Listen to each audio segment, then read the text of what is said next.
he said, you can rip more raw meat off the carcass of life. But he said, in the end, you're left with nothing. And he said, and That's you a look great back, quote. it's a wonderful line. And he said, and you look back and you just realize that you've been chasing the wrong thing all of these years.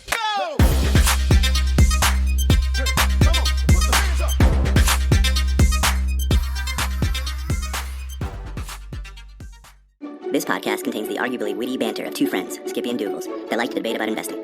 The content is intended to be entertaining and for informational purposes only, not investment advice. You should do your own research and consult a financial professional before using any of the information in this podcast, and especially before investing. Morning, Skippy. What's up, Dougals? We got a show. We got ourselves a show.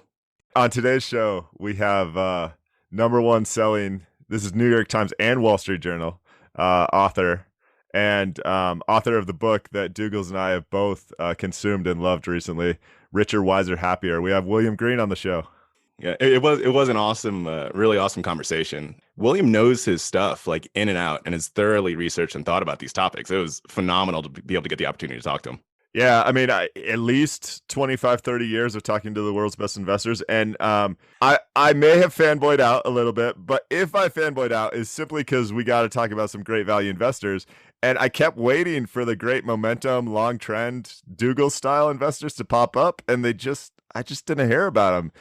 Is that coming in another episode, Dougals, or like what's happening here? Well, you know why? No. Highlander, baby. There can be only one. Wow. We'll let the listeners just, my style has many brilliant investors with decades of outperformance, and Dougal's style has there can be only one. There we go. I think we went over an hour and a half. It's the most thorough interview I've heard. So please enjoy, guys, and send feedback our way.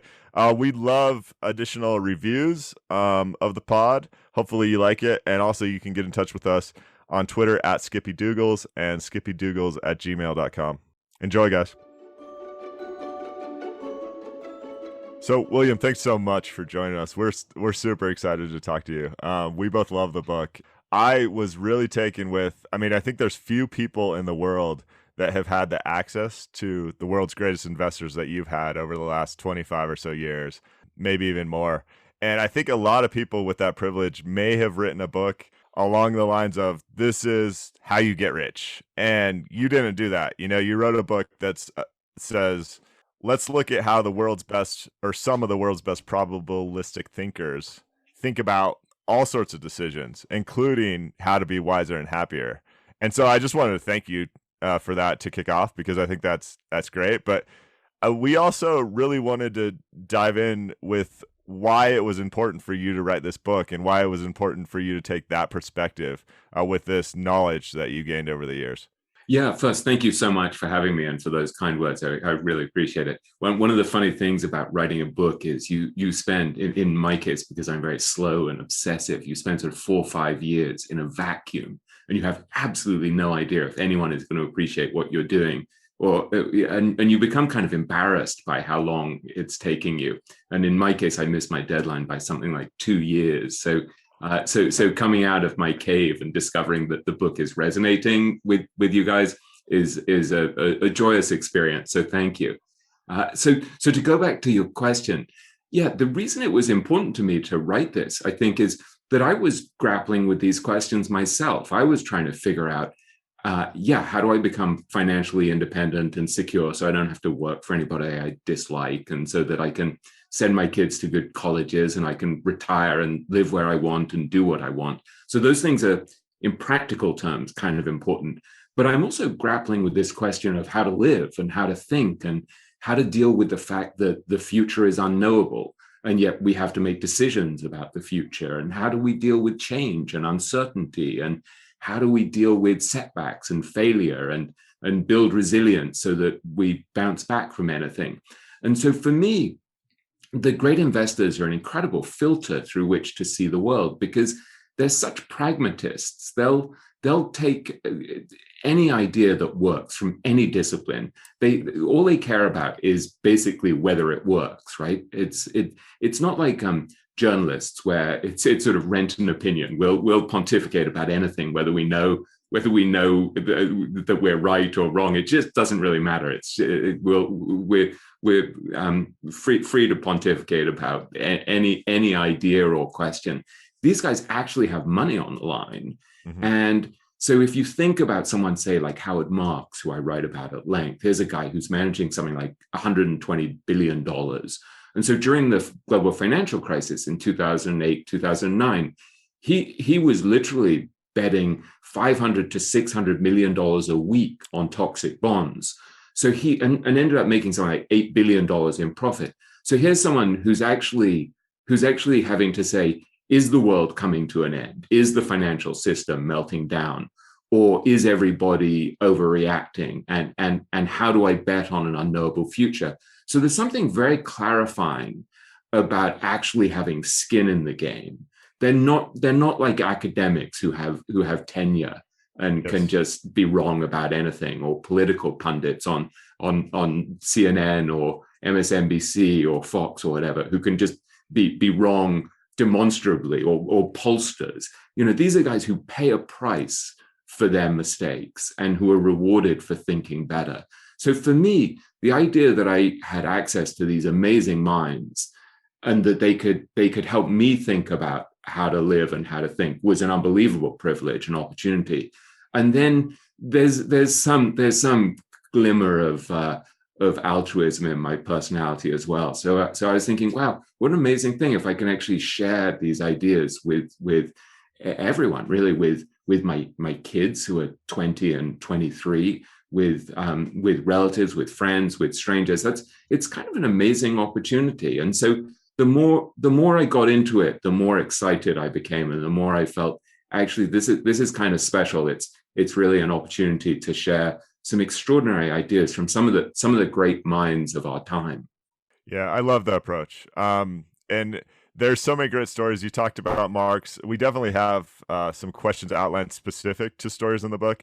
I'm curious if there's a story or two or an investor or two that almost made the book, and maybe in retrospect you wish might have, but didn't.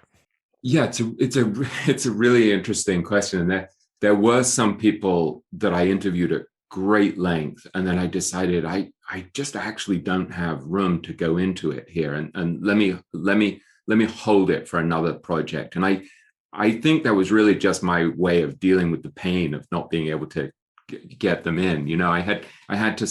I had to convince myself there would be another project so I could cope with that sense of loss. And one of the most extraordinary people who I mentioned briefly, I write a couple of paragraphs about him. But I mean, I went to Canada to interview him. I spent a lot of time with him, and he's a remarkable guy. Is a man called Francis Chu, who I think is a fascinating investor, and he in some ways, I mean, he has an extraordinary life story, right? Because he's totally self-educated. He grew up poor in India. And he's actually of Chinese extraction, and he moved to Canada when he was pretty young. And he was doing things like working for the local phone company, like soldering or soldering, however you pronounce it, wires and stuff, climbing up on those ladders and soldering. And he discovers Ben Graham at a certain point and teaches himself to invest. And when he was a young kid, I think he had been orphaned, if I remember rightly. When he was a young kid, he'd spent all of his time shopping in the market for his family. From the age of something like 7, he was responsible for his siblings and his mom's shopping. And he said, well, I knew how to find a bargain. I'd always been looking for bargains in the market. And he applied that to investing and became an extraordinarily successful investor. And I mentioned him in a chapter that I write about Monish Pabrai, who's another great investor, because it's a very similar style of investing where basically you're detaching yourself from the crowd and you're just waiting for very, very rare mispriced gambles, as Charlie Munger, Warren Buffett's partner, would put it. And so instead of participating in the market all of the time, what Chu and Monish Pabrai are doing is they're waiting with this kind of extraordinary patience for what Munger calls, a succulent salmon. He says basically you you should be like a spear fisherman waiting by the side of the stream. And most of the time you're doing absolutely nothing. And then once in a while, a fat, juicy salmon swims by and you spear it, and then you go back to doing nothing. And I think that's a wonderful image for what these guys do. And Chu basically said to me at one point, he said, yeah, I could wait 10 years without buying anything. And I talked to him on the phone a couple of weeks ago, just because he kind of called randomly to chat. And he basically hadn't bought anything in years and had been looking like a fool for years. And everybody thought he was toast. And then COVID came and the market crashed. And he was unbelievably aggressive and just made an enormous killing. And it was just such a fascinating example of just how brilliant this approach is, of instead of feeling that you have to have lots of small positions, trade constantly, and just be hyperactive. Here are these guys like Mohnish Pabrai, Francis Chu, Charlie Munger, who have this different approach, which is you concentrate on your best ideas, you wait for the mispriced gamble, and then you grab it with what Munger calls gumption. And I think for most of us, we can't actually do it. It's too difficult temperamentally and intellectually. But I think if you're looking to be an enormously successful investor, this is one of the best routes to success. And sorry, I apologize for my English accent. I should be saying one of the best routes to success. But we love your English accent. We only speak American on this podcast. Yeah, sorry about that. My English accent gives me this veneer of sounding like I know what I'm talking about. It's my secret weapon. And so, I think it's a brilliant approach, this kind of concentrated, patient approach. And I have this feeling that somewhere in the middle of nowhere, there's some sort of brilliant 22-year-old kid who's reading my book and is going to make billions of dollars because he's seen what Mohnish and Francis Chu and Munger do, and he's like, yeah, that's my approach. I'm gonna own 6 stocks, and just wait patiently. So to grab onto a couple of concepts that I've heard, you mentioned that investors that you talk to, generally they care about whether or not it works. And there's also the concept when you put psychology into that, it's the how the machine works is also important depending on the temperament of the investor. Something that you discuss a bit in the book is the card playing. And you mentioned how a number of the investors played bridge or they play poker. And so that's a common thread. I'm a poker player myself. And one commonality that I've seen between poker, I'd say in business broadly, is that the notion of avoiding the death line, right? You still have to be in the tournament in order to win the tournament, right? You still have to have some chips on the table or money in the game for investing. One thing in the book you mentioned is anti-fragility and the ability to avoid the death line as being important. So some of the stories in the book reminded me of Andy Grove and his only the paranoid survive concept. And then you've got someone like Pabrai, who when I look at him relative to someone like Marx, it seems like he's much more risk forward. Generally, even if he's patient, he's much more risk forward. How is this concept of anti-fragility held or not across the mentality of the investors that you talk to? Yeah, it's a really, really important theme. And I write a lot about this, about the simple importance of avoiding catastrophe. And I think there's nothing more important. There's a wonderful thing from Joel Greenblatt, who's one of the great hedge fund managers who I write about at length, where he says if you don't lose money, all of the other options are pretty good. And I think that basic idea of as I put it, sort of messing with the medical commandment, first do no self-harm.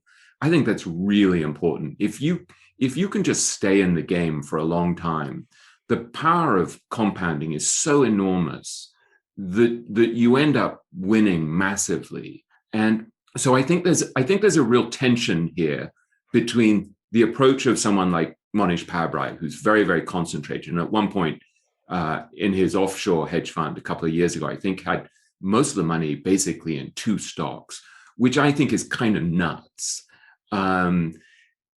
There's a tension between that, which allows Mohnish to outperform massively, and the need to survive. And I think we all have to kind of find our own comfort level, between the desire to outperform and the desire to survive. And I think Monish is a rare case where he's analytically brilliant and he has a great temperament. But I do think there's I say in a footnote, and I always wondered if Monish would point this out. He's never mentioned it to me. I say in a footnote when I'm talking about Matthew McLennan, who's very risk averse, I say Monish is much more likely to fly the plane into the mountain than Matthew McLennan. But I also think Monish is much more likely to outperform massively than Matthew McLennan.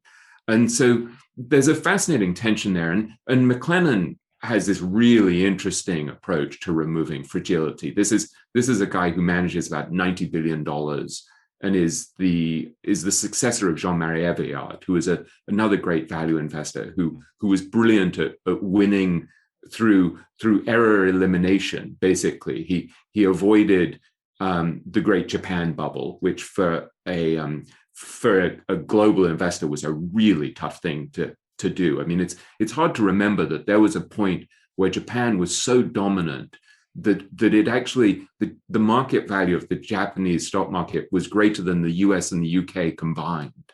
And so all of the top stocks were Japanese. We just talked about that on the podcast a couple of weeks back. Sorry to interrupt. Oh, but it was 45% of the total world market capitalization. Exactly. Which is just a crazy number for how small. It's crazy. Japan so was. Imagine the courage that it took for Eveillard to say, at the peak of that bubble, to say, I'm not going to own a single Japanese stock. And so he moved totally out of the market. And then he did the same thing during the dot-com bubble in the late 90s and refused to play in that craziness and almost lost his career and his fund because of it, because there was so much pressure within his own company to play in this casino. And then did the same thing before the financial crisis, where basically avoided all of the financial stocks. And so that removal of three fads, three overpriced periods where he just wasn't prepared to play and wasn't prepared to pay up. It actually was the difference between him being enormously successful and him being mediocre. But it was incredibly hard to do. So this is a theme that comes up throughout the book: is how do you remove fragility and what are the enemies of resilience? And I use Eveillard's story partly to talk about why it's so difficult, particularly if you're managing money for other people, because your shareholders are so fed up. If they want you to own, Tesla as it's soaring, and you instead own some crappy, boring company that's massively undervalued and has gone nowhere in 3 years, that's very difficult to do. And one of the things that Eveillard said is that it's just a huge advantage for Buffett and Munger that Berkshire Hathaway has captive capital. And so they actually, because it's a public company, people can't redeem their shares in the fund. They can't cash out. And so during a period like the global financial crisis, when Berkshire Hathaway lost half its value in terms of its stock price, they just didn't care. Buffett and Munger were just quietly able to make bets on things like Goldman Sachs at massively discounted prices that actually made Berkshire Hathaway much more valuable over the long term, even though the stock price had gone down. So I think if there's a takeaway for us as regular investors, it's that this is one area where we actually have an advantage because we don't have shareholders who are about to redeem. And so we actually can be contrarian and can hold steady in times where other people are being irrational and throwing caution to the wind, or who do we have who's going to complain at us? It's like my wife can look and see how badly I'm performing, but nobody else, and she's not that interested. And so yeah, I think that is an advantage for a regular investor. It's one of the few advantages, I think, is that you don't have the pressure to act the whole time, and you don't have the pressure to try to outperform quarter by quarter. And so you can just act in a kind of counter-cyclical, patient way, and buy more when things are cheap, and not chase after fads when things are expensive. Yeah, I think that's great. We also love Joel Greenblatt on the podcast, and I loved your profile of him here. One of the things that struck me, you've already mentioned Graham and Buffett and Munger and the other giants of value investing a bunch, and they're frequent members, or frequently mentioned in the book as well. It struck me that Greenblatt is at Wharton, the University of Pennsylvania, studying finance, and they're teaching him the efficient market hypothesis and everything else, and he's going, this just doesn't add up. And then he goes and reads, I think it was Security Analysis rather than The Intelligent Investor by Ben Graham, and it clicks for him. And that is a somewhat frequent theme throughout the book. These people find Benjamin Graham effectively, a lot of them, and go. So I think this is really a multi-part question. One is, I'm curious for your thoughts on why our financial education system in a lot of cases teaches complexity that doesn't lead to outperformance. But then I'm also want your take on how many, it seemed like the majority of investors profiled were value investors. And I guess I wonder if you think value investing is maybe the easiest path to outperformance in the investing space. Yeah, that may just be my prejudice because I don't think there are that many value investors around. Most people haven't bought into that religion, but I don't think it's a coincidence that those are the guys who thrive and survive over decades. And I think part of what I was trying to do in this book was not focus on people who have been a flash in the pan over one cycle, but to look at people who've built successful careers over many decades. And so you look at someone like Francis Chu, who we were talking about before, and he looked like a fool and an idiot for years. And Everyard looked like a fool and an idiot for years. And at the moment, I think it's tough for someone like Matthew McLennan. I mean, these guys are out of favor, right? It's very difficult. It's not an easy path to buy things that are cheap and out of favor because you're diverging from the crowd in a way that's very difficult psychologically.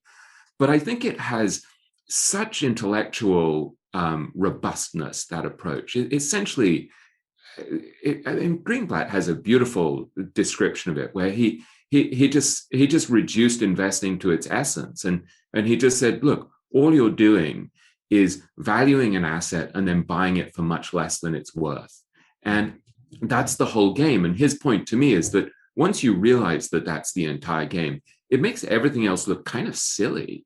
And you start to realize that all of these high-priced helpers who are telling you to trade the whole time, or these academics who are telling you to focus on the Modigliani measure and the Sortino this, and that it sounds really great, but it's kind of giving this illusion of scientific certitude and exactness to an area that's really messy. And I think one of the things that Joel Greenblatt figured out very early on was that when you actually look at the markets, they're crazy and people are crazy. It's irrational. And there was a bit where I was really enjoying myself writing about this. And I was like, no, nobody can tell me that this isn't the way I should write this. This is one of the great things about books. And so I'm saying, yeah, the markets are like this festival of folly and this comedy of errors. And the idea that these academics had that the markets were somehow rational. It's like, what's rational about it? Do you look at Tesla or Bitcoin and think this is rational? I mean, maybe Bill Miller, who I've interviewed a lot, has a great argument for why Bitcoin is very rational, even though it's extremely volatile. But the markets are crazy. And so the advantage that someone like Joel Greenblatt has is that he's very dispassionate and he knows how to value businesses, and he quietly values a business and he sees when it's at a discount. And then he has the patience and the fortitude and the self-belief actually to hold until there's this convergence between the value and the price, which he believes typically happens within 2 or 3 years, but sometimes takes a lot longer. And so I think there's such robustness to that way of thinking about investing that all you're really doing is trying to find stuff that's undervalued and then buy it counter-cyclically and then just wait. But that's so difficult because it requires you, A, to know how markets work, to understand that this is the context that you need, the intellectual framework that you need. B, to be able to actually value an asset, which is not easy. It's not something that I can do necessarily. I mean, I'm too lazy and too unmathematical and too impatient actually to do it. And C, then to have the temperamental strength, the fortitude to buy when everybody else hates something, to think that the market, have the arrogance that to believe that the market is wrong and you're right, and the humility, which is a totally contradictory characteristic, to think, yeah, but maybe I'm wrong. So let me really check this out and let me really stress test my analysis. And then the tremendous patience and fortitude to wait while you look like a fool for years. It's very difficult, but as Munger says, investing is simple, not easy. And so you have to understand these simple concepts, this simple framework for how to think about the market. But actually executing on it is difficult, analytically, temperamentally, psychologically. That's really hard. And so I think that's part of the fascination of it, is that you realize there's this kind of slippage between just understanding the game, the rules of the game, and actually being equipped to win the game. Yeah, one thing that Skippy and I were talking about the other day that I thought was really interesting is I'd always thought about investing as kind of a solo sport. It's me against myself and my understanding of the market, my belief in where we are today, my belief in what I should buy, et cetera. And in the book, you talk a lot about how investors were seeing as playing against other people. And it was psychologically really interesting for me. I hadn't thought about that concept before. And so it was fascinating. But in a sense, you're right that it is a solo sport, and there's a fascinating section of the book. I'm not saying this in a self-congratulatory way, where Chris Davis, from this family of kind of billionaires of 3 generations of extraordinary investors, talks about the personality of the great investors. And Chris is a guy who's very close to Munger and Buffett, and his father was a famous investor, and his grandfather was a famous investor. And he's sort of friends with people like Bill Miller. So he's sort of observed all of these strange characters for a long time, these very unusual people. And he talks about how in many cases they have low EQ, that they actually, he says they're people who aren't really aware of what the crowd thinks and how other people think in many cases, which makes it much easier for them to diverge from the crowd, because they're not really thinking, oh, this is how I ought to think and how I ought to feel. They're just quietly and dispassionately analyzing the odds. And I thought there was a really interesting observation also when he explained that when you look at CEOs, for example, they were the sort of people who, when they were at college, were in charge of the fraternity or were captain of the hockey team or the soccer team or whatever. And he said with the investors, they were all loners. They were the great investors. If they played a sport, it was squash, or they were running or something like that. And he talked about his father and how his father used to just sit at home with a stack of quarterly reports and annual reports in his phone and just call. And he just said it was kind of a lonely existence. And I thought that was a really interesting image, that these guys, it's not universally true. There are some great investors who I think are very, very amiable and sociable and have great family relationships. But I do think there's this sort of non-tribal aspect to the great investors, where they're totally happy to diverge from the crowd, totally happy to be on their own, thinking for themselves. And I think one reason why they resonate so much with me is because as a writer, you're similar to that. I mean, there's a beautiful image from the novelist Henry James, who talked about how the writer is there with his nose pressed up against the glass, looking through the glass window from the outside, always observing. So you're part of things, but you're always separate from things. And I think there's a similarity with the great investors, that they're non-tribal. They're able, there's through some quirk of their wiring, they don't have the same need to be part of the herd. And so if you think of it in evolutionary terms, there's a tremendous advantage to being part of the herd. You know, when you're being chased, it's really good to be part of a group of 50 or 100 or whatever. As long as you're in the middle. As long as you're in the middle, yeah. As long as you're not the slowest. Exactly. And then there's this strange group of people who I think don't need to be part of the herd. And particularly in extreme periods where either the market is running away and is crazy and ebullient, people take comfort in being part of the crowd. And in catastrophic periods where everything's melting down, they take comfort in the crowd. And so it's an enormous temperamental advantage if you're someone who actually doesn't need to be part of the crowd. And I think weirdly, this is, I in many ways am not wired to be a great investor, but this is one thing that I actually do have, is in moments when the market's falling apart, I have this kind of weird peace and this ability to invest very calmly.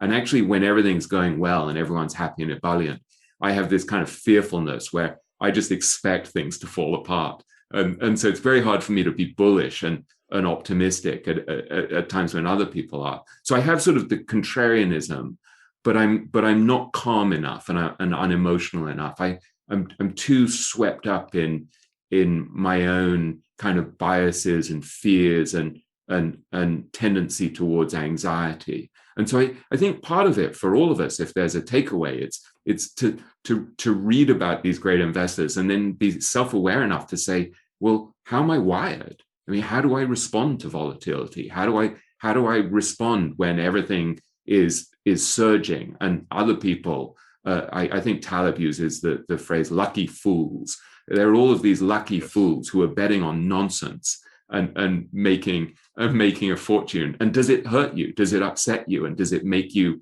throw caution to the wind? Or are you happy just to stick with the principles that you know are approximately right and will work over time and maintain your discipline? And so that self-knowledge actually becomes enormously helpful, I think. I love Taleb's analogy about Russian roulette that he makes in Fooled by Randomness, where he basically says if you have a gun with 10 chambers and there's one bullet in it, and someone, if you get $10 million if it doesn't fire and they win their $10 million, then great. So then they do it again and do it again, but eventually going back to our death line, you hit the death line. Yeah, that's an amazing book. And I think Taleb just has this extraordinary appreciation for probabilities that I think is a really consistent strain through all of the great investors. I remember saying to Joe Greenblatt, seems like all of the best investors think in probabilistic terms, always in terms of odds. And he's like, I don't think you could be a great investor without thinking that way. And he just, there was a very interesting discussion that we had when he talked about one of the greatest investments he'd ever made, which was in Host Marriott. And I write about this at some length, where it was basically this company was splitting up.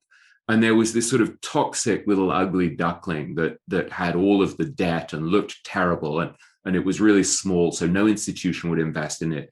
And it just looked awful. Nobody wanted to invest in it. And he looks at it and he's like, wait a second. So this is a $4 stock and it has actually $6 of assets. And then it has this little subsidiary that also looks lousy, but could be worth a lot. And then the person running it is this incredibly smart guy who actually had just rescued Trump's business, his casino business that had fallen apart. And so he looks at it and he's like, wait a second. So if I think of this in terms of odds, basically my chance of losing is pretty much zero. I mean, there's so many assets here that I can't really lose. And the upside is enormous because if this subsidiary becomes worth something, then it could be huge. And also I know that I got $6 of assets for a $4 stock. And so he actually put 40% of his assets in that one stock. And what he said is, you put more money in the things where you really almost can't lose. And that's a really interesting idea. This approach of thinking constantly, both in markets and life, about asymmetric bets. So you're always looking for things where the upside greatly exceeds the downside. And one of the reasons why this is such a helpful idea is that it's so easily applicable in areas that aren't related to the market. So you can say, if I'm driving fast and I'm eating a kebab on my lap and I'm on the phone and I'm playing loud music, there's a pretty big downside and a limited upside. Like I'm enjoying the music and I'm enjoying my kebab, but it's like that's a poor bet. And likewise, Tom Gaynor, the co-CEO of Markel, who's very happily married to this lovely woman that he's been dating since they were 15 and went on their first date to the custard stand in North Salem. He said to me, if I go to a bar on my own without my wife, who I really love, and I am drinking, if I drink 10 drinks, that's really dangerous. If I drink 2 drinks, that's not dangerous. And so he's saying, if I apply Charlie Munger's strategy of inversion, of constantly inverting things and saying, okay, so what would be a bad outcome, and how do I avoid that? Then he's like, so let me not overdrink in a bar when I'm away from my wife. And so just applying that idea and thinking, okay, so whether it's infidelity, cheating on your taxes, lying, losing your temper at work, whatever, shouting at your kids. There's so many ways in which we behave that are just actually like really bad bets. And I think if you apply this filter throughout life of trying to avoid things where there's massive downside, it sort of goes back to that Greenblatt idea of if you don't lose money, all of the other options are pretty good. And so if you go through life trying to minimize the number of really stupid things that you do, that's a very powerful approach to life. And you see it very much with COVID, right? Where yes. if you go out into a nightclub and you're singing and you're dancing and you're sweating and you're up close with everyone, it's probably a pretty bad bet. Whereas if you quietly stay home and keep your distance and get vaccinated and are careful, you are much more likely to avoid catastrophe and stay in the game. And so this actually has really helped me over the last year or so. I mean, I've constantly thought of the filter of these great investors of how do I avoid catastrophe? How do I survive the dips, as Matthew McLennan would say, so that I come out the other side of this, hopefully, and get to continue playing the game. Yeah, it's great. I love I'm pretty sure it's Tom Gaynor that you spent a couple days with, and on the way home from work one day, he took you by the grocery store and cooked you dinner. I just thought that was a great little anecdote. I'd love to talk more. The Munger chapter, I'll call it, with inversion that you alluded to, was so good. One of the insights that I hadn't heard, and this isn't directly related to Munger, but the same philosophy, is the Stein. Yeah, Ken Stein. Yeah. Yeah. So when you're hungry, angry, lonely, in pain or in stress, tired, yeah, you make poor decisions. And I've been really wrestling with that idea. It's something I think we know. Again, it's not something that's necessarily taught in schools. But then on the flip side of that, he says the things that we know improve brain health are meditation, exercise, sleep, and nutrition. I've been working on kind of crafting maybe something like a daily checklist of like, if I do these things, it could be daily, it could be weekly, like I'm putting myself in a better position to make smart decisions, to have better probabilistic outcomes. Have you thought about that, and what might be on a daily or a weekly checklist for you? Oh, I think about it constantly. That's had a huge impact on my life. And that was one of the most important things that I got out of the book. And there was a point, actually, this was one of the few things that when I was writing about that bit about Ken Stein, there was a bit where my editor was like, I think this is going on a little long. We should cut this paragraph. And I was like, no, I'm not explaining properly just how profoundly important this is. Mm-hmm. And I rewrote it to strengthen it, because it's so practically important. Because one of the things that, just for your listeners who don't know, Ken Stein is a friend of mine who's a very remarkable guy who was a very successful hedge fund manager / private equity manager who had about 300 people working for him. And he'd been teaching the advanced investment research course at Columbia Business School. It's an amazing business school for 10 years. He's a really shrewd investor, really smart guy. But he's also a doctor, and he quit the investment business a couple of years ago to become a neurologist, and which is a remarkable thing for someone in his late 40s to do. He's a very special guy. I was really proud of him deciding to do that. And he's been treating COVID patients over the last year, and so Ken is an unusual guy, right? Because he has a deep understanding of the brain, but also a deep understanding of the markets. And so what he figured out is that there are certain, but basically by studying a lot of the scientific literature on this stuff, he just figured out these practical workarounds for our own irrationality and our own tendency to make mistakes, because our thinking is so influenced by emotion. And so if you think about how difficult it was, say, at the start of the COVID pandemic, when the market basically lost a third of its value in a month, and none of us knew how long this was going to go on, whether we were ever going to have a normal life again, whether it was going to mutate and become even worse, whether the stores were going to open again, whether the economy would crash and go into a depression. I mean, it was a very unsettling period. It's still unsettling, but not as bad, obviously, here in the US as it was then. And so that's a perfect embodiment, a perfect kind of microcosm of how difficult it is for us to make rational decisions when we're swamped with emotion. And so Ken figured out these really practical workarounds, like just saying, okay, so let me be really aware of my physiological state. Let me constantly check in on myself to see whether I'm hungry, angry, lonely, tired, in pain, sad, scared. And then let me change my behavior. Let me slow down if I'm in these states that are perfect preconditions for screwing up.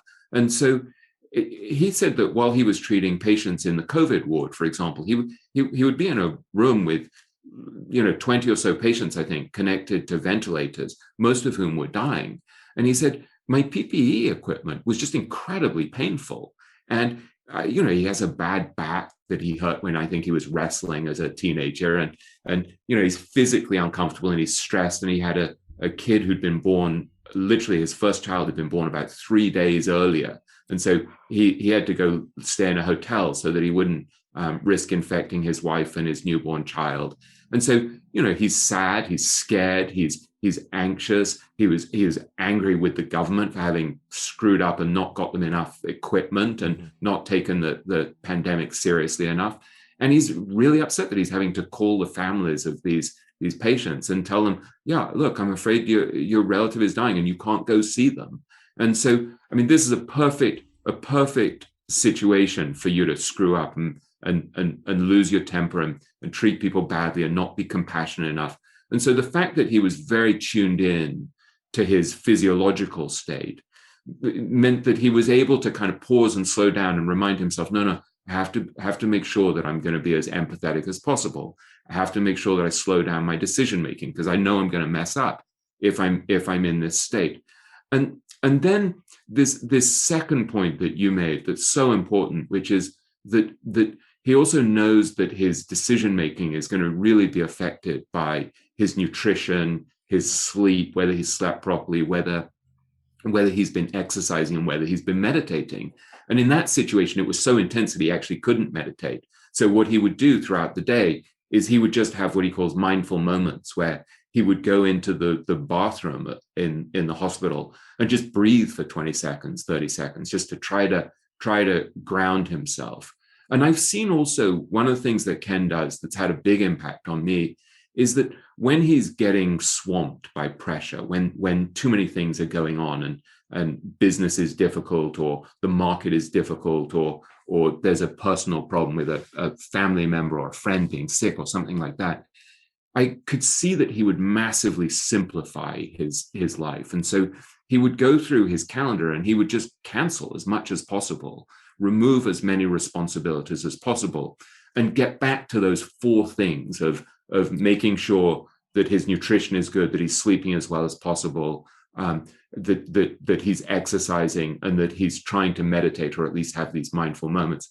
And that, to me, is such a profoundly practical and helpful thing that when I feel myself becoming kind of flooded emotionally or just overwhelmed by the complexity of everything, because think of launching a book, right? It's like you spend 5 years quietly in your man cave thinking and with your feet up on your desk, working incredibly slowly. And then suddenly you're out in public and you have to talk to people and you have to arrange things. And I'm forgetful. And I'm always like, wait, did I get the podcast on the wrong day or something? There's so much complexity.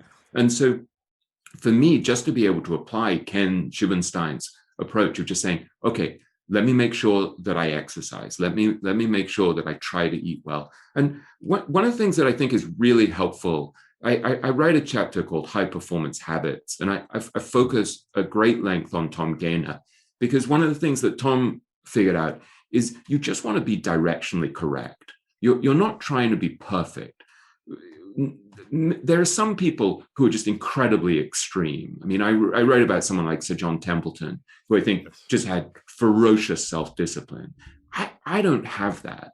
And the ability to remind myself that if I keep plugging away with good habits that are directionally correct, the impact over many decades is absolutely overwhelming. It's massive, yeah. And that's a profoundly important revelation. And it's like many of these great truths, it sounds kind of trite and banal, but I actually, that for me has been one of the single most important things that I've learned from working on this book is you adopt a bunch of habits that are directionally correct and that work over time, and then you keep applying them. And you don't have to be perfect. It's like Tom Gaynor said to me. He said when he was a kid, he had the diet of a campground raccoon. And so he said, I would eat, 250 donuts a year. And so he says, now I eat 20 donuts a year. And so it's not like he's sworn off the joy of sugar and donuts forever. But he knows that in his case, if he's directionally correct, over time, it's going to work out. And his view is that small incremental changes are much more sustainable than very extreme changes. And that's not always the case. I'm friends with Tony Robbins, and Tony said to me at one point, for some people, it's actually easier just to start fasting, for example. Yeah. Like it's hard to moderate. And for me, actually, it's very difficult for me to moderate. Once the idea of having 2 slices of toast a day is like torture. It's easier for me just to sort of swear off something totally. And so I think part of it, again, is self-awareness. You have to decide, are you someone who needs to be extreme or not? But I think this idea of finding habits that resonate with you. So you think, yeah, I can keep going with this habit for a long time. It kind of works for me. And then just stick with it over many years. And most of us, I think, are so focused on the short term that we fail to notice the overwhelming advantage, the overwhelming benefit that accrues to us over time when you do something that's directionally correct and smart.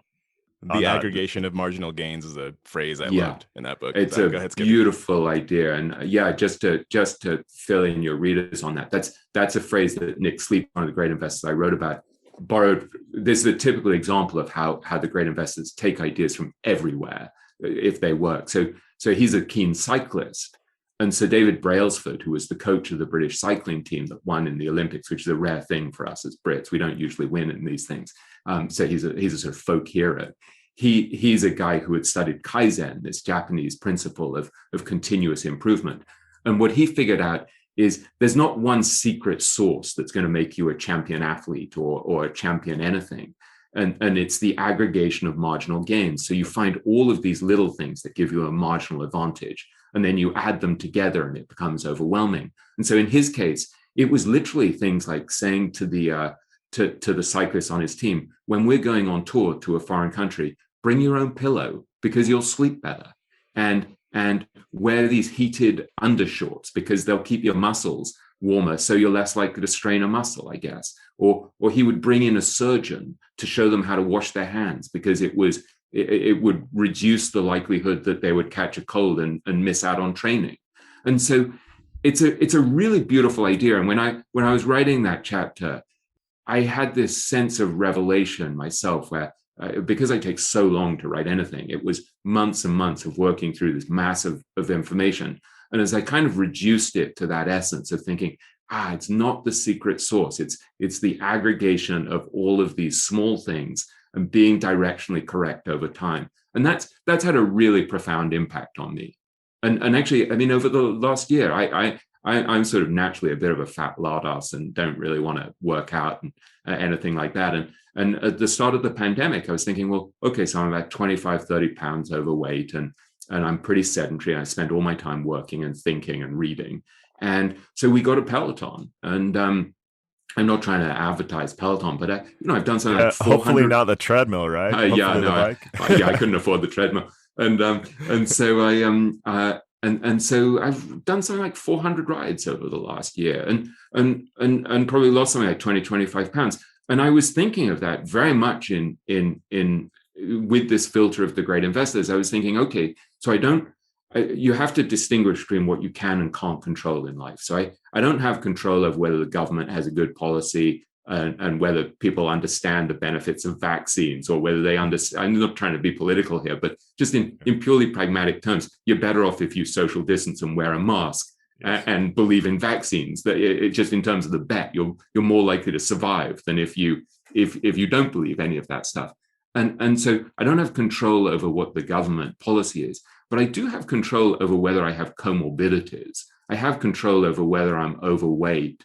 And I was sort of thinking, well, if I study the statistics on heart disease and high blood pressure and stuff like that, and diabetes, I can see that the fact that I eat too much and I'm sedentary and I'm not exercising is actually much riskier than COVID.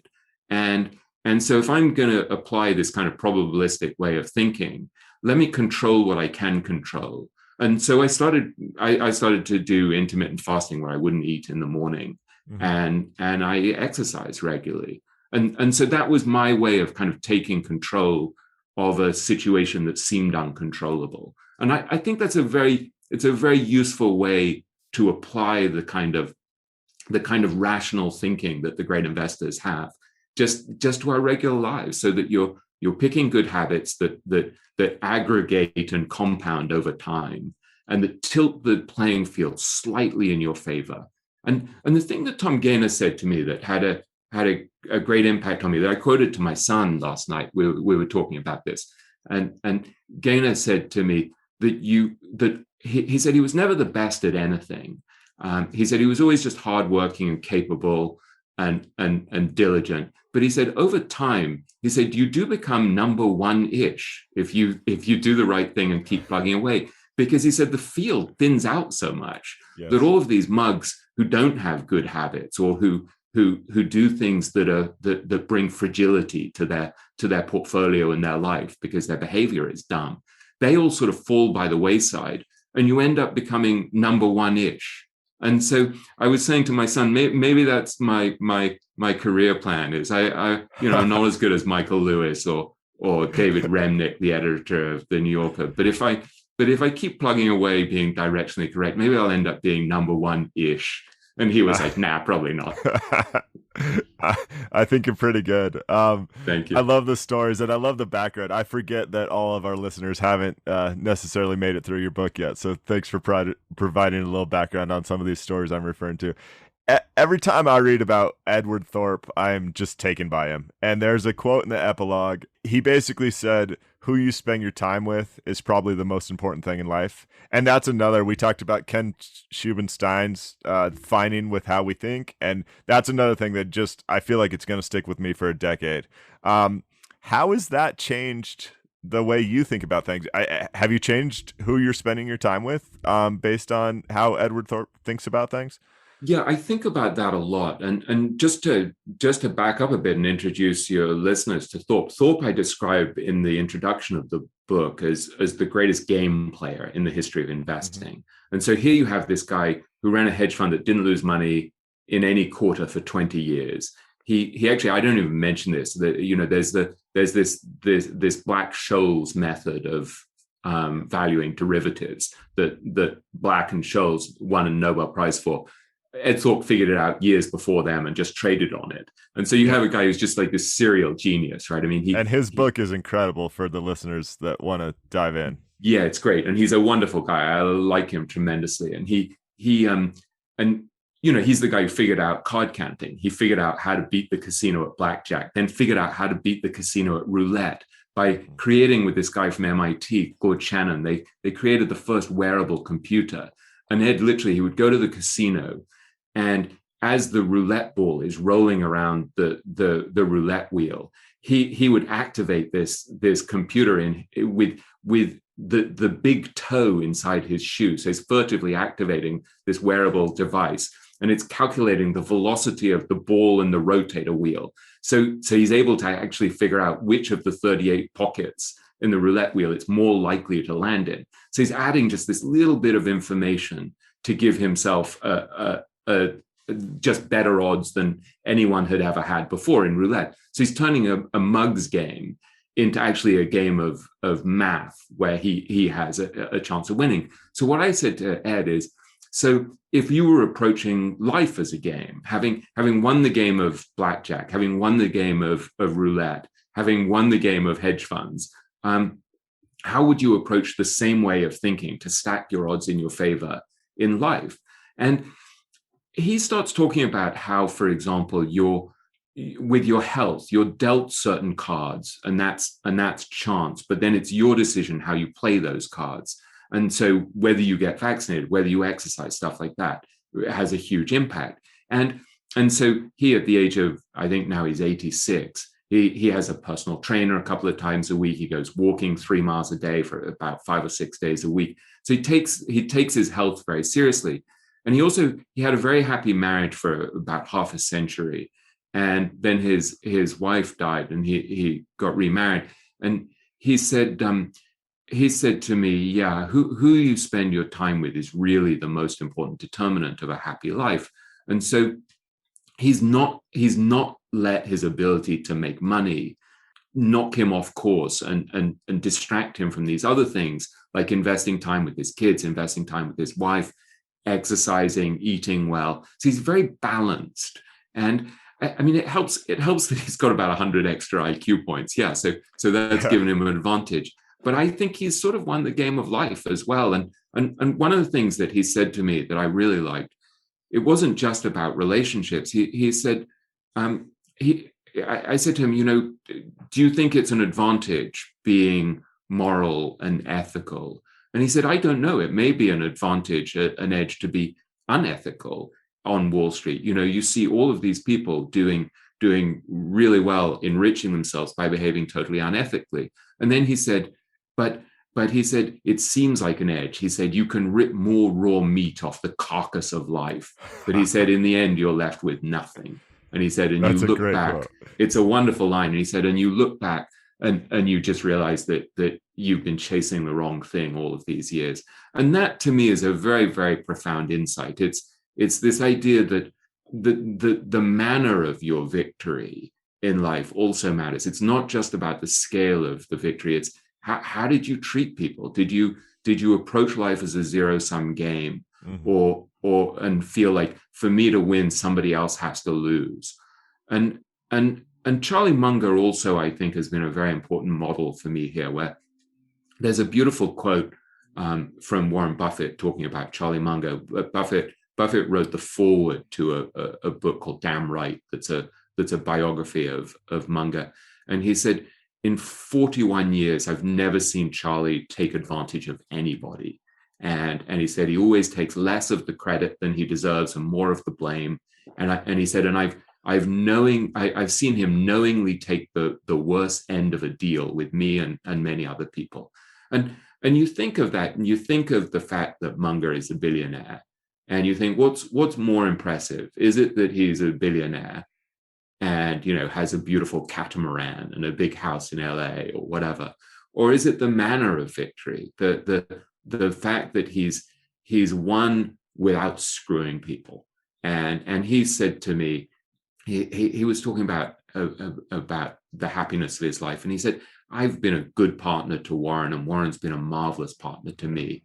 And he talks about how if you want a good partner, be a good partner. And if you want a good spouse, be a good spouse.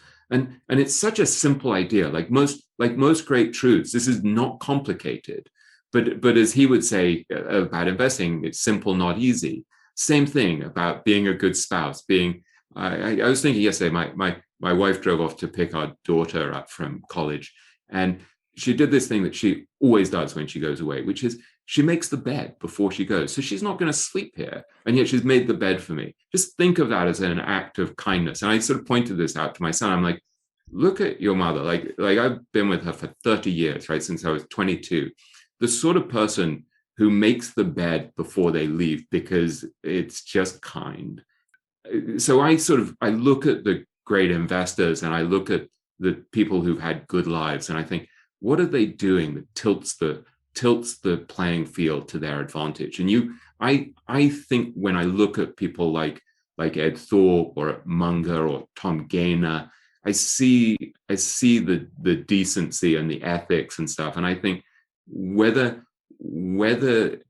it works in every situation or not, I think it works overall holistically, because I think if you behave like a snake in business, your kids see it, and you bring back some of that snakishness to your family. And I remember studying one billionaire who I'd interviewed, who I ended up not writing about, because I just thought he wasn't a particularly admirable human being in any way. And I think one of his kids had been accused of rape and stuff. And I was like, the father's unethical.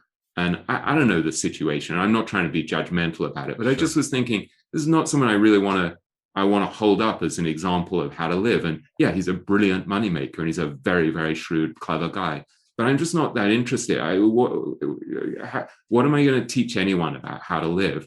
Whereas I look at someone like Ed Thorpe or Tom Gaynor, and I see, that scene you were mentioning before of Tom Gaynor leaving his office at his Fortune 500 company and driving in his little Toyota Prius because he thinks the world would be better off without oil and without too much oil, and he doesn't need to show off the fact that he's a very, very wealthy man. And he goes to the supermarket and he buys the salmon, and then he goes home and cooks me a meal. And before the meal, he and his wife stretch their hands out and hold my hand, and he does grace. I mean, there's something very understated and modest. And he was saying to me, not in a boastful way, he said, look, I'm a nice guy. And he said, that's an advantage in life, because he said, there's so many people who want to help me. He said, they just want to help.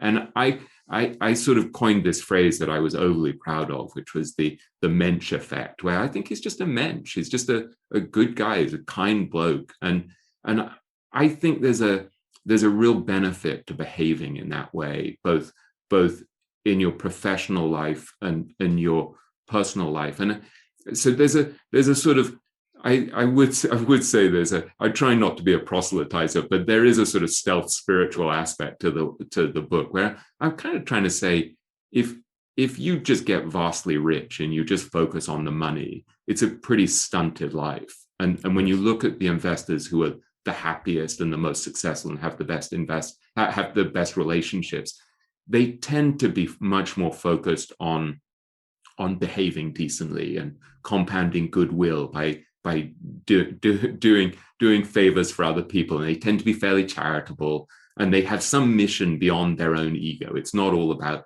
me, and how do I gather as many assets as possible and rip as much raw meat off the carcass of life. And so that to me has been really helpful, because I'm trying to figure out how to live myself. And I always wondered, am I just naive and idealistic to think that you can behave decently and it works out to your benefit? And so I've taken comfort from seeing people like Tom Gaynor do very well.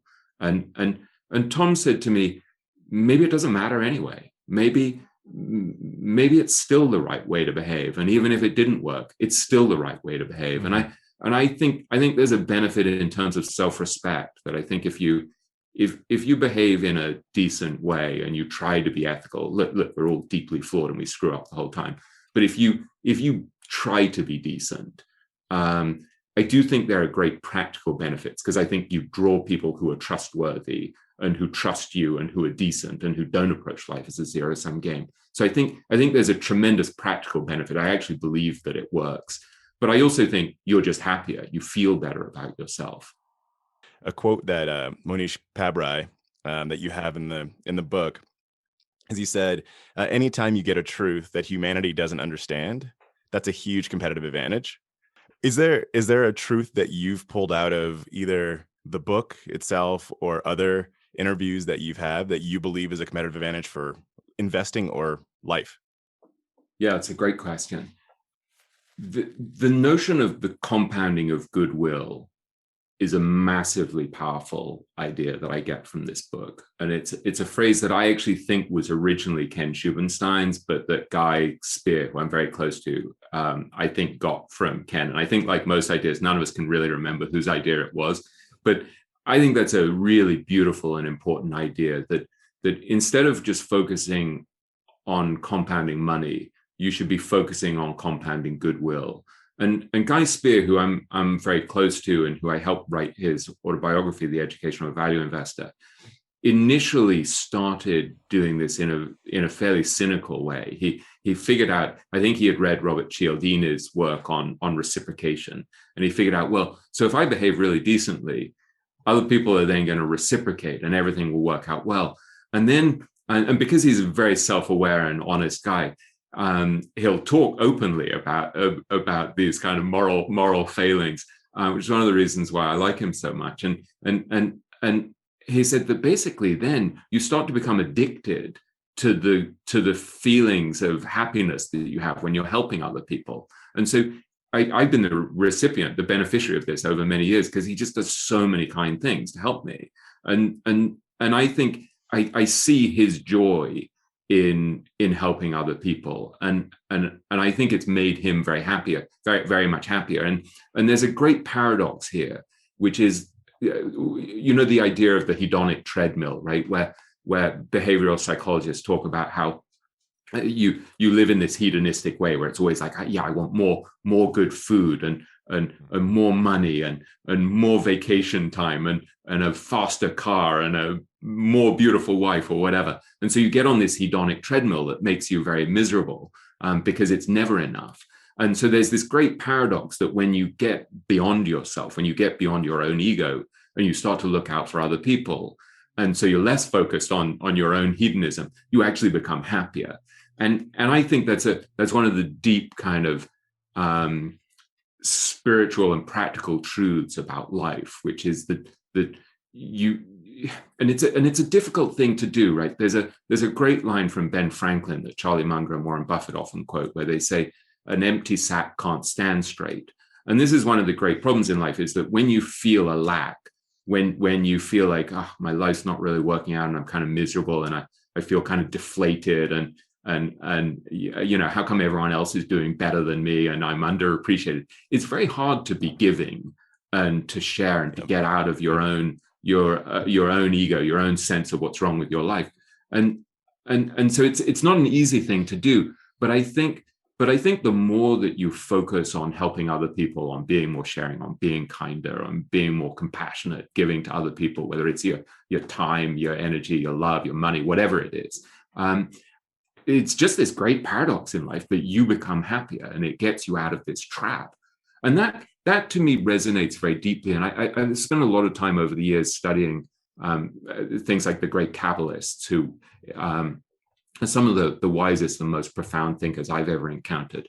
And there's a great Kabbalist called Rav Ashlag, Rav means teacher, who would talk about how what you're really trying to do over the course of your life is transform what he would call the desire to receive for the self alone, which is the ego. It's me. It's let me have more money, more everything. You're trying to transform that desire to receive for the self alone into the desire to receive for the sake of sharing.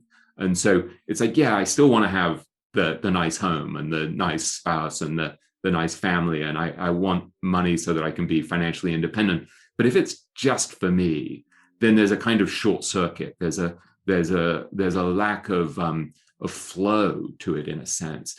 And that to me is one of the deep secrets of life. And it's simple, not easy, right? To transform your own desire for the self alone into a sense of like, yeah, let me focus a little more on other people, is not an easy thing to do. But I think that to me has been very clarifying. And I think that's a filter that I use for the whole of my life. I think, okay, so every time I see some awful aspect of my own ego, of my desire for the self alone, I'm like, damn, yeah, well, I guess I got to try to transform that a little bit, purify that a little bit, and become a little less selfish and a little kinder and more compassionate, more generous, and look out for other people. And when I look at people like Tom Gaynor or Nick Sleep or Guy Spear or Arnold Vandenberg, who's one of the key characters in the book, I think they've tapped into this truth. And so it's not I'm not writing about it in a sort of proselytizing, holier than thou kind of sanctimonious way, like I'm some sort of saint who's mastered this game and is like totally selfless and doesn't get angry and all of that, and doesn't think about my own ego and needs. But I'm trying to suggest, I think, that there's a way that I think is a little more enlightened. And I think one of the things that I love is the idea that there can be a kind of more enlightened form of capitalism that's not just a zero-sum game, that's not just if for me to win, you must lose. And I think that makes us all kind of feel a little bit depleted and empty. And so you win the game and you feel like you lost anyway. And I think when I see people like Guy Spear compounding goodwill and taking his good fortune and sharing it with others, I see the joy in that. And that's had a huge impact on me. And I think it's an act of faith in a way to switch from one system to another, because I grew up in England, right, and I went to Eton, which is where these guys like Boris Johnson and David Cameron and Prince William and Prince Harry went, and so it was this ultimate kind of privileged background. I wasn't from a relatively privileged family, but we weren't like these tycoon types. We were sort of refugees from Poland and Russia and Ukraine, who came from Jews who came from a shtetl and came to London, and we just and our family had huge respect for learning and education. So I was a little bit of an outsider there as well. But so I saw this world of great privilege, and I think the rules that we were taught there were very much what Buffett would call outer scorecard rules. It was sort of am I the smartest? Am I the best? Where did I come in my year? And you would sit in a room with 220 people in your year, and they would read from 220 up to number one out loud where you came in your year.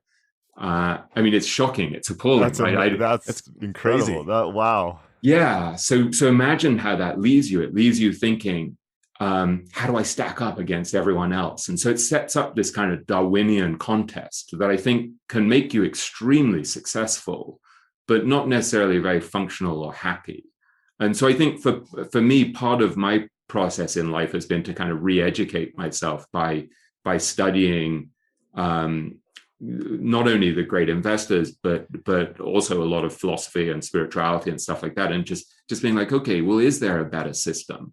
And so when I see things like this idea of the compounding of goodwill, or the Mensch effect, just trying to be more decent, or this idea of trying to transform the desire for the self alone into the desire to receive for the sake of sharing, I'm like, that's a better system. But it takes actually a degree of courage to say, I'm going to dismantle this thing that I used to live by, but that I actually think is wrong. And that kind of worked in many ways. I did become pretty successful pretty young, but I think I felt so depressed and depleted by it all. It just didn't make me happy in any way. And so I think this other model of trying to behave better and not feeling that I have to clamber over everybody else to get ahead, I just think it's a better way to live. And so I would encourage people that as they read the book and they look at people like Nick Sleep or Tom Gaynor, or Arnold Vandenberg, ask yourself, why does this make me feel better?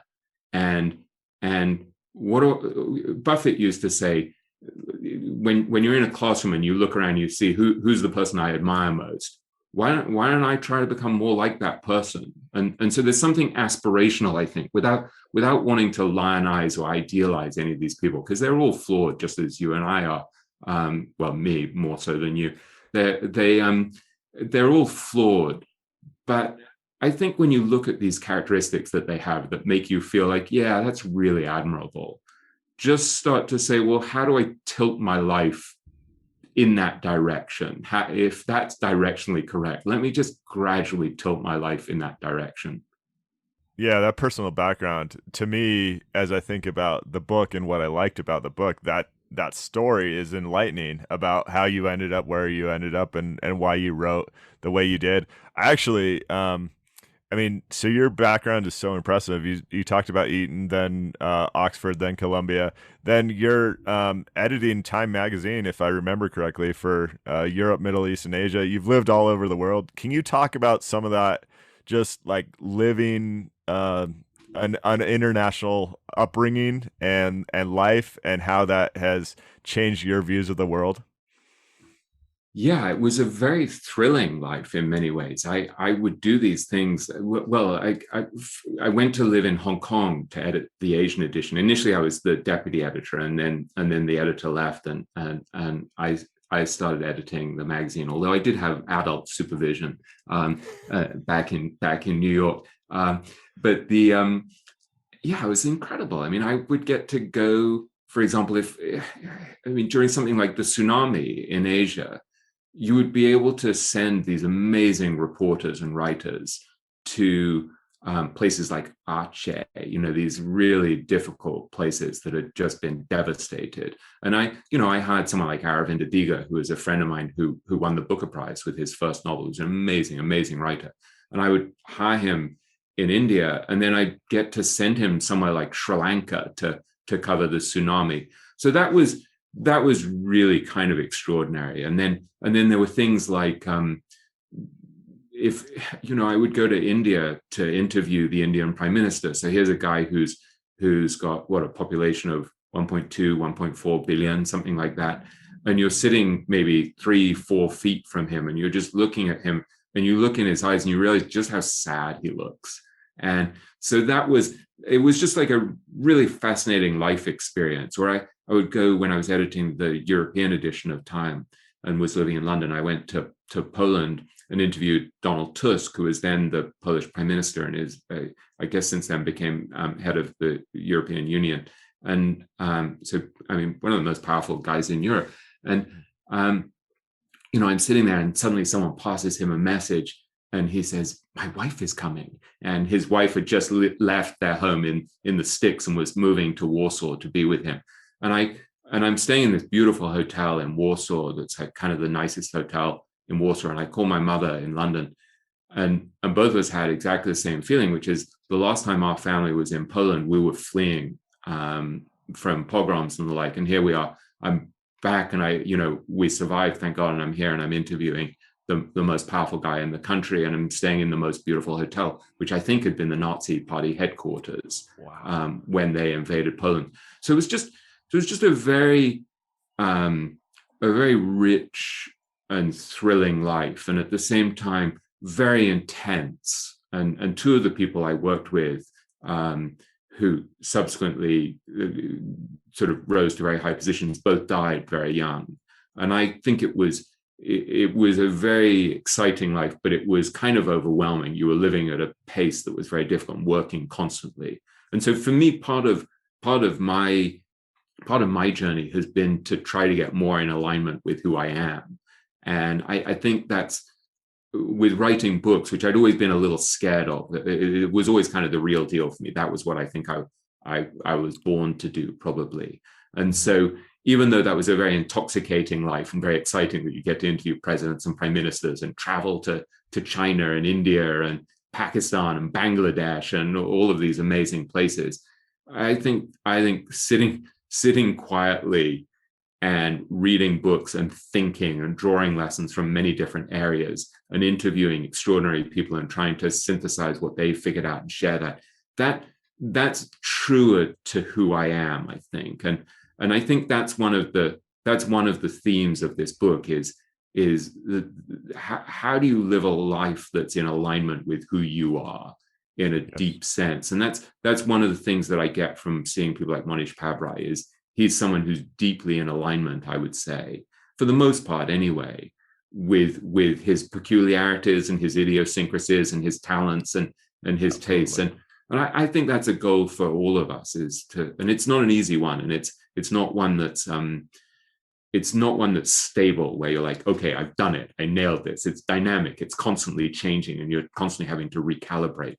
But I think about that a lot, about how to become more aligned, more authentic, and live kind of in a way that's aligned with my own talents and temperament and peculiarities. So this is zooming out a little bit, and taking it outside the book. But one thing that I was thinking about as I was reading the book is the going to something that I know Buffett's talk about a lot is inequality and luck, and how if he wasn't born in the US, how life could have changed. And we've talked about inequality a good amount on the podcast, and specifically around participation in the markets. And how I think the New York Times came out with an article earlier this year, I think, where they said something like 10% of the US population owns 84% of the value, right, in the stock market, something like that. And we've tried to think a lot about how you can increase participation in the markets, minority investors, female investors. And in the book, you talk about Laura Garrett's, you talk about Pabrai, and I think those are two that stuck out for me that weren't white males necessarily. And I was curious as to how you've thought about, or whether you've thought about, increasing broader participation in the markets and what that might look like. Yeah, I definitely worried about this a lot in writing the book. That I mean, there's one significant female character in the book, as you mentioned, Laura Garrett, so I think is a remarkable person. And I wondered, is the fact that I'm not finding more women to write about, is that a reflection of a structural imbalance in the investment world? Is it a reflection of my own bias? And I really worried about that. And I don't know. I think it's a tricky one. And I talked a lot to my kids about this. And my daughter said to me, no, she is the best character in the book. She's the most interesting character in the book. But it's difficult because you look for women in the industry with amazing returns, who you want to celebrate. And it's hard to find that many of them. And one of the things Laura Garrett said to me is, she said, I have all these friends who are unbelievable investors, women investors, and they quit the business in their 40s because they were just sick of men, kind of alpha males who weren't as talented as them, kind of thumping their chests and dominating and getting themselves on the covers of magazines and stuff. And so there's a structural issue there that, as my son would often say, is above my pay grade. And but I worry about it, and I worry about how my own sort of hidden biases might be affecting the way that I write about it. And I would say, if you come across people I ought to write about or ought to interview who from very different backgrounds, boy, would I love to focus on them more, because I think all of us are becoming more keenly aware of our own prejudices and biases than we were before. And I'm by no means immune to this, and I'm kind of self-conscious about it, and so maybe that self-examination is really helpful. The other thing I would say is I think you guys should probably interview Joel Greenblatt at some point, who wrote a book recently about equality, and he's a really interesting guy. And I think we love him so much. I mean, we broke down that book, so we should get him on the podcast. That's a great suggestion. He would be good. So I think he's thought a lot about these issues, and he's very involved in these charter schools that have extraordinary results. Success Academy has these incredible results in New York, in some really quite difficult areas where their results are just remarkable. And actually, my son is going to go be a teacher there in a few months, that I'm very proud of. So these are issues. Yeah, thanks. So these are issues that I'm kind of thinking about, and I don't have an easy answer. And even in my answers to you, I'm treading warily, because I'm aware that I can say something stupid and self-destructive and insensitive. So I appreciate you even tackling it, because it's a sensitive and systemic issue, and I was curious as to whether you thought about it as you went through here. So I just appreciate you providing the response. Thanks, and I mean, guide me on it down the road. I mean, if there's stuff that I'm missing, if there are people that I'm not talking to, or issues that I'm not looking at, let me know, because I think one of the ideas that I got from working on this book, that I got partly from writing about Sir John Templeton, who we didn't talk about, is this idea of remaining extremely open-minded. That this is one of the benefits, one of the advantages that the great investors have, is they don't, even though they have tremendous amount of conviction and self-confidence in certain ways, there is this humility, this sense of what don't I know, and let me keep learning, let me remain open. And I think because I've been wrong about lots of things as a writer over the years, I've retained, I have many flaws, but I've retained that sense of open-mindedness where I'm like, what am I missing here? What don't I understand? And what do I need to learn? And I think that's a very useful characteristic for a writer and for an investor, just to tread lightly with this sense of, I don't understand this issue, and I know that I don't understand it, and I know that I don't have the solutions, and I know that I need to learn more. And I think that's a pretty helpful attitude, whether you're dealing with these very complex social issues or with the markets, just to have the humility to do what Howard Marks says, which is to say, I belong to the I don't know school of thought. And so there are certain things that we do know where I think you try to find a few things in life where you have strong enough knowledge and strong enough conviction that you think, I believe this is true or approximately true. But for most things, I don't think we know. And I think part of being a wiser individual is to accept to sort of acknowledge our own ignorance and limitation and bias. Yeah, so I actually think this leads perfectly into the question that we ask all our guests, which is, and so we'll wrap up with this, which is, what is your dream retirement, and how is that different from your life today? Yeah, I don't have any intention of retiring. I'm expecting to keep working and reading and thinking and learning. And I regard, I wasn't a very good student at university. I was really good at getting into top institutions, and then they were always really disappointed with me. But I actually think the professor who admitted me to Oxford said to me he was never going to take another Etonian, because I and one other Etonian were both such good applicants. I mean, we had been so well taught. And so he was so disappointed when he realized how lazy we were.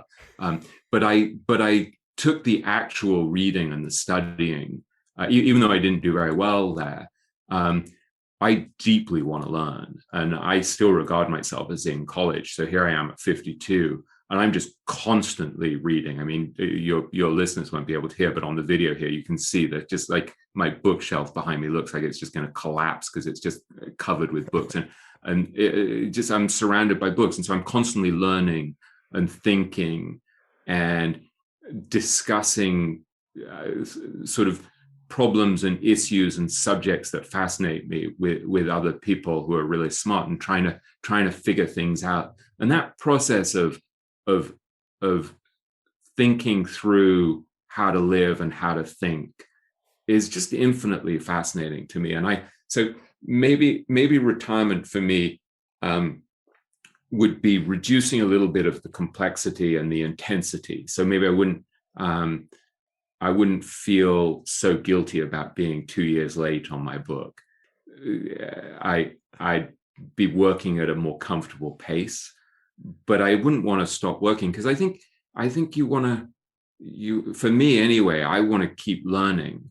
And there's a wonderful thing from Arnold Vandenberg, who I end the book with, who's one of my favorite, if not my favorite character in the book, a remarkable human being who talks about the three things that are most important to him. And I'll forget what they are, but he said, I'll be working on self-improvement until the day that I die.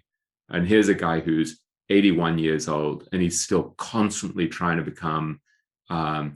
work on himself. And he'll call and he'll be so excited about something he's figured out. He'll say, I've been studying the subconscious for 45 years, William, and I figured out something new that I'd never realized. And so he's just learning constantly. And that to me is a thrilling prospect. I'm hoping that, on the day that I die, I hope it's a long time from now, that I'm thinking, that's what that thing meant, and but more so, I think you want to distill that stuff so that you can share it in some way.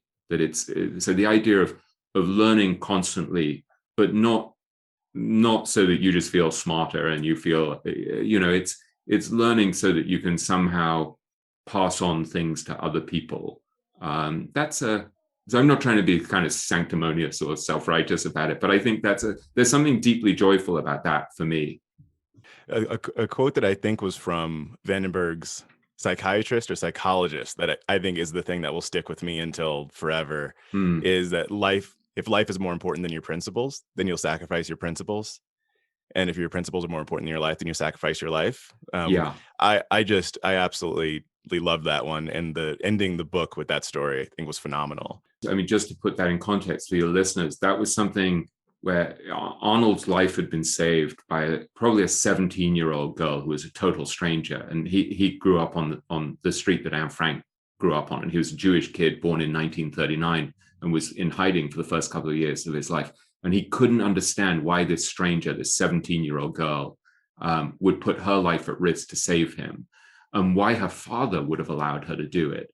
And so then his shrink, Dr. Rameljak, many years later, said to him, yeah, for some people, their principles are more important than their life, and for other people, their life is more important than their principles. And so for Arnold, that had a really transformative effect, as he decided, well, so I have to live my life in a way that's somehow worthy of the people who risk their lives to save me. And I think that's a very clarifying filter to say, well, yeah, do I want to lead a life that's driven by principle, or do I just want to sort of self-aggrandize and self-enrich as much as possible and screw the principles? And so I think that's one reason why reading about Arnold makes us feel better. It makes you feel like, there's a better way. Yeah, I completely agree. Well, William, thank you so much for taking time with us. We enjoyed this, and we're going to sell some books for you because it's a great book, and so all the listeners should definitely check it out. I've actually read the book and listened to the audiobook, and they're both great. The reviews are off the charts on Amazon and Audible. I think this is really well received, and I understand why. So thank you so much for taking the time. Thanks. It's been a delight. And your questions are great. And I can see how deeply engaged you are with these issues. So it's been a real pleasure for me to chat with you.